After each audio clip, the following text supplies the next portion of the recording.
Sumainyo ang Panginoon. At sumainyo rin. Ang mabuting balita ng Panginoon ayon kay San Lucas. Papuri sa iyo, Panginoon.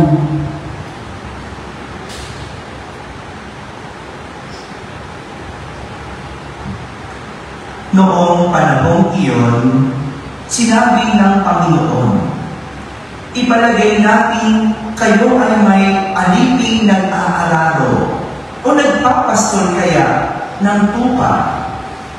Pagkagaling niya sa bukid, sasabihin ba ninyo sa kanya, halika, at nang makakain ka na? Hindi. Sa halip ay ganito ang sinasabi ninyo, ipaghanda mo ako ng hapunan, magbihis ka at silbihan mo ako habang ako ay kumakain. Kumain ka, pagkakain ko. Pinasasalamatan ba ang alipin dahil sa ginawa niya ang iniutos sa kanya? Gayon din naman kayo, kapag nagawa na ninyo ang lahat ng iniutos sa inyo, sabihin ninyo, kami ay mga aliping walang kabuluhan. Tumupad lamang kami sa aming tungkulin. Mga kapatid, ang mabuting balita ng Panginoon. Pinupuri ka namin, Panginoong Jesucristo.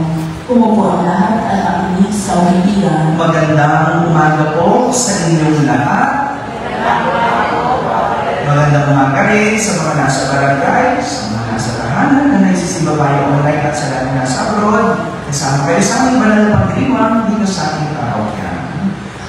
Nakaalis na po ang bagyong Yuan sa Philippine Area of Responsibility. Pero bagamat nakakaramdam pa siguro tayo ng mga pag-ulan at medyo makulimlim pa rin. Pero wala ng bagyo, patuloy pa rin tayo magdasal.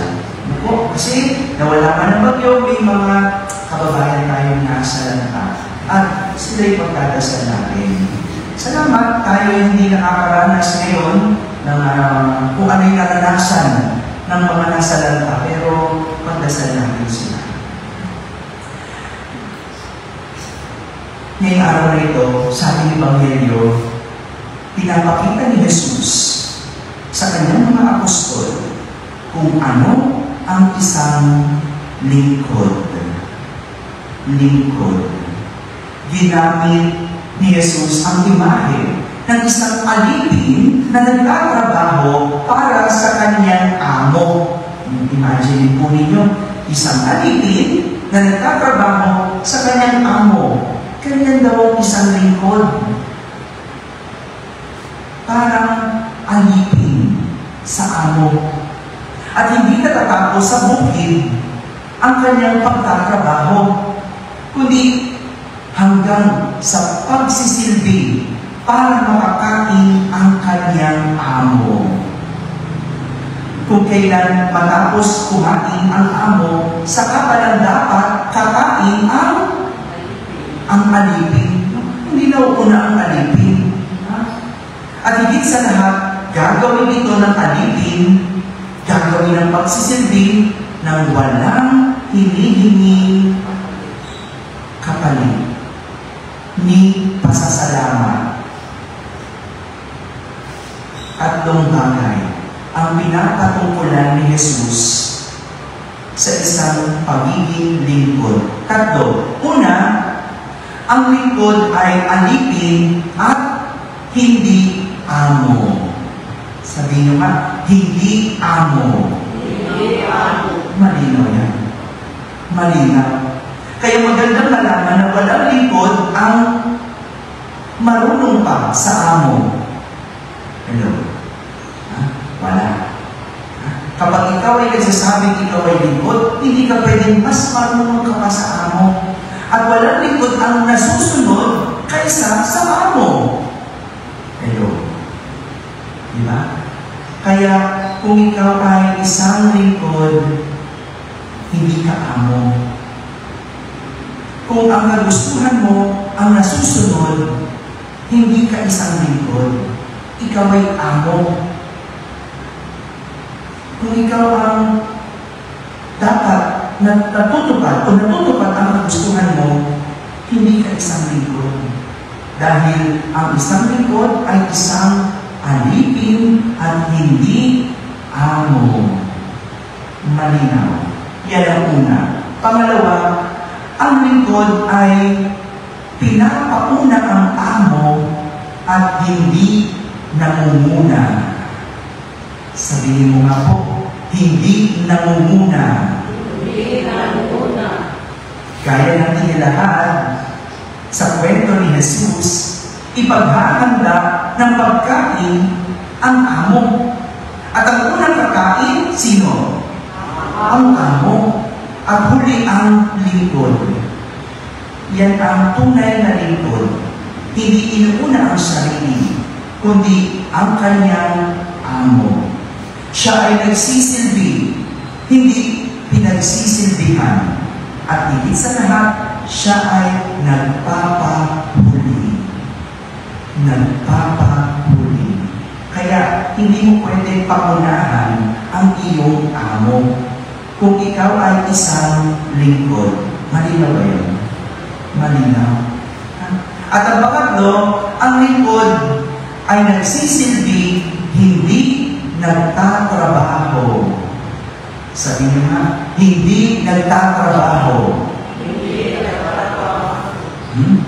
Ang nanay, kapag naglaba, namalansya, nagluto, o gumawa ng gawaing bagay o bahay, walang nakukuhang bayad. Tama? Kahit ang pasasalamat Di ba? Wala kayo minsan nanginginig. Mga nanay dito, nagpasalamat ko yung anak ko, Nay, salamat, naglaba ka. Nay, salamat, nagbugas ka ng pinggan. Sinasabi mo sa inyo yun? Hello? Nagpapasalamat ba? Araw-araw? Di ba hindi? Kaya nga may Mother's Day tayo Doon man lang magpasalamat. Pero sa araw-araw, kahit gawin mong gawain bahay, hindi ka naniningil ng bayan. Pero ang kasambahay, kapag naglaba, namalansya, nagluto, o gumawa ng gawaing bahay, nakakakuha ng bayan. Parehas na gawain magkaiba ng trato. Dahil ang isa, paglilingkod. Ang isa, trabaho. Yan ang pinagkaiba ng pagsisilbi sa trabaho. Ang pagpapaalipin, walang bayan. Walang bayan. Ngunit, ang pagpapaalipin na may kapalit, may bayan, ang tawag dyan, trabaho. Ang isang lingkod, nagsisilbi ng walang kapalit, pera man o pasasalamat. Sa dati kong parokya, meron kami doon 80 na empleyado. 80. No? Regular yun. Wala pa doon yung sa agency. No? Siyempre, kailangan agency ang security guard. Agency din yung mga janitors. No? So, more or less 100 plus nung panahon namin. No? At nagagalit o nagpapantig ang tenga ng mga employees namin noon kapag tinatama ko sila. Kasi madalas marinig namin, naglingkod ako sa simbahan na ito 30 years, Father. Ganyan. No? Pag magre-retire na sila, gano'n ang linyahan. Naglilingkod kami. Teka mo na po. Sabi ko, hindi ka naglingkod. Ikaw ay nagtrabaho. Kailangan maging malinaw yun. No? Naiinis sila sa akin kapag gano'n. Sabi ko, bakit? Naglingkod ka ba? Di ba may bayad? Hello? Ang lingkod, walang bayad. Alas 4 pa lang, nakapatay na ang computer mo, naka-lipstick ka na, nakapulbos ka na, ready ka na umuwi. Kahit alas 5 pa ang uwian. Sabi ko, Pate, talaga grabe. Magandang marinig yun. No? Hindi ka lingkod. Ikaw ay nagtrabaho. Huwag mong sasabihin, ikaw ay naglilingkod. Nung nasunod kita, ayaw mong sumunod. Diba? Hello. Kasi noon, issue namin noon, ang grace period. Ano yung grace period? Marami kasi sa akin late. Marami doon, nalilate. Ang oras sa trabaho, alas 8. 8 to 5. Kung ang trabaho mo ay oras 8 to 5, anong oras na dapat papasok? At least 8 a.m. O dapat maaga, di ba? Maaga. Pero marami doon papasok 8:05, 8:10. At nanghihingi ng grace period. Sabi ko, sa polisiya, walang ganun. Kung hihingi ka ng grace period, a-adjust kung uwihan mo. Gusto nila, ang grace period man lang daw, 8:30. Okay, 8:30. Pero uwi mo, 5:30. Kasi kung gagawin mo, wala kang 8 oras na nagtrabaho. Tama? O ikalit. Bakit? Kasi gusto sila yung masunod. Yung kagustuhan nilang masunod. Pero sasabihin nila, sila yung lingkod. Kaya kinukulit mo, hindi ka lingkod. Ang ginawa mo, ikaw ay nagtrabaho. At dahil ito'y trabaho, ikaw ay empleyado. Hindi yan pang-lingkod. Nagagalit sa akin yung mga staff doon. Ito naman. Kasi kung ikaw ay lingkod, narinig mo sana yung tatlo. Hindi ba? Tama? Malinaw? Kaya magandang tignan natin ang ating mga sarili. Ito'y pinapakita sa ating Jesus kung ano ang isang tunay na lingkod. O, katatapos lang ng bagyo, ngayon nakita natin kung ano ba talaga ang nagawa ng mga nagsasabing naglilingkod sa bayan. Nung kampanya, sinasabi nila, sila'y maglilingkod. Ngayong panahon ng pagsubok, magandang tignan.